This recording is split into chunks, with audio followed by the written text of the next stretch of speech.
इधर ध्यान देंगे। आज पढ़ा रहे हैं भाषा किसे कहते हैं। भाषा के बारे में आज आप लोगों को बताते हैं।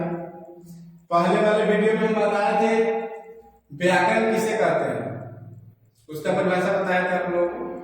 और अगले वीडियो में देखिएगा नेक्स्ट वाले में तो संज्ञा किसे कहते हैं इसके बारे में बताया गया था।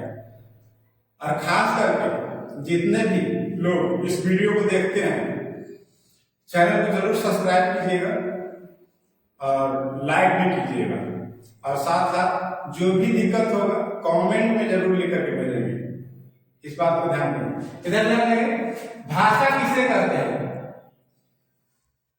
भाषा वह साधन है जिसके द्वारा मनुष्य अपने भावों तथा विचारों को एक दूसरे के साथ प्रकट करता है, उसे भाषा कहते हैं।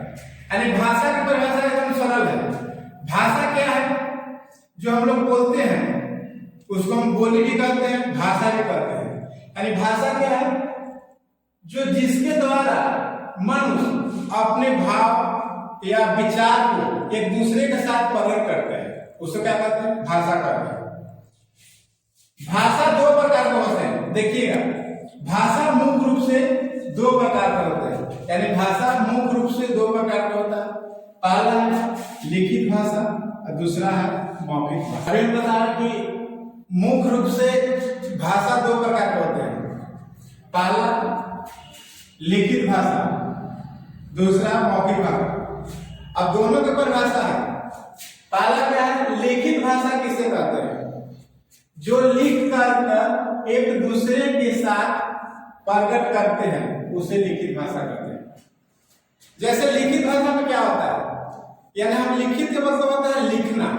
यानी जैसे कि हम कोई भी शब्द को लिख रहे हैं और एक दूसरे को क्या करते हैं? प्रकट करते हैं, लिख करके दिखाते हैं, तो उसको क्या बोलते हैं? लिखित भाषा।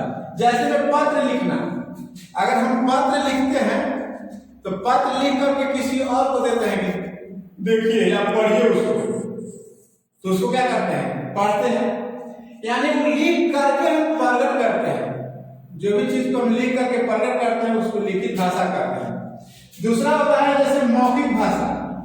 मौखिक भाषा क्या है? इसका भी सिंपल सा एकदम है परिभाषा। मौखिक भाषा मुख्य यानी मुंह से बोलकर प्रकट करते हैं, उसे मौखिक भाषा कहते हैं। मौखिक भाषा अगर कोई भी पूछेगा कि मौखिक भाषा किसे कहते हैं, तो मुंह से बोलने वाली शब्द को मौखिक भाषा कहते हैं। अभी हम लोग को इंपॉर्टेंट बता दें।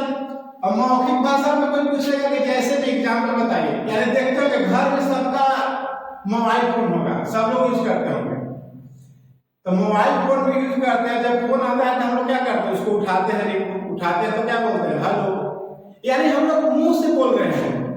यानी जो शब्द मुंह से बोला जाता है उसको हम क्या बोलते हैं? मौखिक भाषा बोलते हैं। एक चीज और ध्यान देंगे।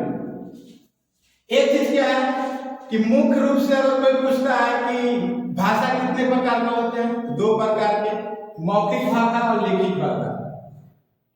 एक चीज और उसमें बताना चाहते हैं, एक होता है सांकेतिक भाषा। वो देखिएगा तो बुक में नहीं मिलेगा, कोई कोई बुक में दिया हुआ रहता है, लेकिन सांकेतिक भाषा भी एक भाषा है। वो क्या है उसके बारे में बता रहे हैं। सांकेतिक सांकेतिक भाषा है कि जो इशारे के द्वारा प्रकट किया जाता है। यानी इशारे के द्वारा प्रकट किया गया उसको क्या बोलते हैं? सांकेतिक भाषा बोलते हैं। यानी इशारा का मतलब क्या होता है? देखिएगा आपके घर में कोई रहेंगे, दोस्त आएंगे, आप मान लेते हैं कि पढ़ रहे हैं, और कोई दोस्त आ गया और कोई आ गया दोस्त बैट बॉल लेके आ गया, अब बोल रहा है कि क्या करेगा? बोलेगा नहीं, आपसे इशारा करेगा, बैट को दिखाएगा कि चलना है खेलने। यानी आप सिर्फ बैट को देख करके पता लगा लेते हैं तो हमारा दोस्त क्या कर रहा है? खेलने चलने के लिए बोल रहा है। या कोई छोटा बच्चा होगा, देखिएगा छोटा बच्चा को जब भूख लगता है तो खाना के लिए क्या करता है? ऐसे ऐसे करते हैं, इशारा देते हैं हमको भूख लगा हुआ है। यानी ये सब क्या हो गया? सांकेतिक भाषा का लक्षण हुआ। यानी संकेत से करना। अगर बच्चा किसी बच्चे को देखेंगे प्यास लगता है, वो बोल नहीं पाते हैं, छोटा बच्चा अगर प्यास लगा हुआ तो क्या करते हैं, गलास लेकर के गलास लेकर के इशारा करते हैं। यानी वो कहना चाहते हैं कि हमको प्यास लगा हुआ है, यानी वो सांकेतिक भाषा का इशारा है। सांकेतिक भाषा का मतलब हुआ कि इशारे के द्वारा काम किया गया, उसको हम सांकेतिक भाषा कहते हैं। ठीक है, अगर मेरी वीडियो अगर आप लोगों को अच्छा लगे तो सब्सक्राइब जरूर कीजिएगा, और कमेंट में अगर कोई भी तरह के व्याकरण हो या मैथ हो, कोई भी इसका सोल्यूशन नहीं आपसे घर पर बनता है तो उसको एक बार जरूर कमेंट में लिख करके देंगे। धन्यवाद।